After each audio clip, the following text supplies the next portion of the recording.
नमस्कार जय Jagannath pieces kitchen को आपण मान को स्वागत करुच्ची। चलतु बनैबा ओउ माछ तरकारी। प्रथमे मु माछ को भल भाव धोई नहीं जाइछि। तापरे सेथिरे किछि हळदी गुंड एवं लूण पकाई ताकू भल भाव गोलाई देबा। देखंतु एठी मु भल भाव गोलाई देइछि। तापरे एठी मोर कढ़ई रे तेल गरम हो गलानी।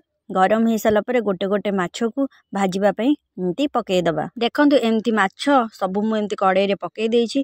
तापरे माछ टिके हो सारा पर ताकू आउ गोटे साइड भी एमती भाजवा पई छाड़ी दबा। तापरे देखंतु एठी दुई साइड भल से भाजी हो सारा पर माछटी को आमे आउ गोटे प्लेट को एमती काढ़ी दबा। देखंतु मु एठी माछटी को गोटे प्लेट को काढ़ी नहीं जाइछि। तापरे माछ भाजी सारा पर किछि तेल बळिथिला सेतिरे किछि आलू को काटी नहीं से तेल रे भाजीबा। देखंतु एमती भाजीबा को छाड़ी टिके घोड़ेई दबा।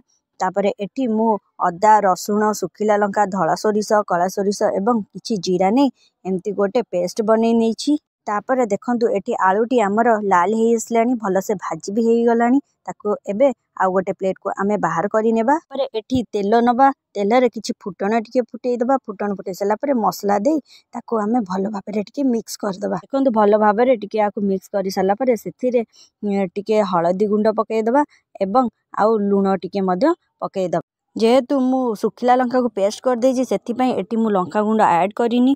आपण माने जदि बेसी लंका खाइबा को चाहछन ताले लंका गुंड ऐड कर पारंते। देखंतु एठी मोर मसला टी धीरे धीरे हे आसलानी। आउ हे सला पर देखंतु एमती टिके मसला रु तेल बाहरुछि। टिके तेल बाहरिबो माने जानबे जे मसलाटा हे आसलानी। देखंतु एठी मसला हे सला पर भाजी के रखितबा आलू को एठी ऐड करी ताकू टिके भलो भाबरे एपट सेपट करी भाजी दबा। आलूटी भल भाव भाजी सारा पर एठी मु किछि ओउ को छेचिकी रखिथिली से ओउ को एथिरे ऐड कर दबा। ऐड कर सारा पर आकु भी मध्यम भल भाव भाजी दबा।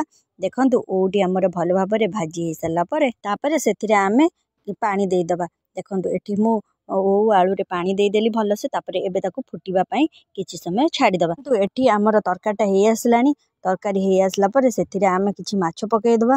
देखंतु एठी मु माछ को सब गोटे गोटे किरी पकाई देइछि।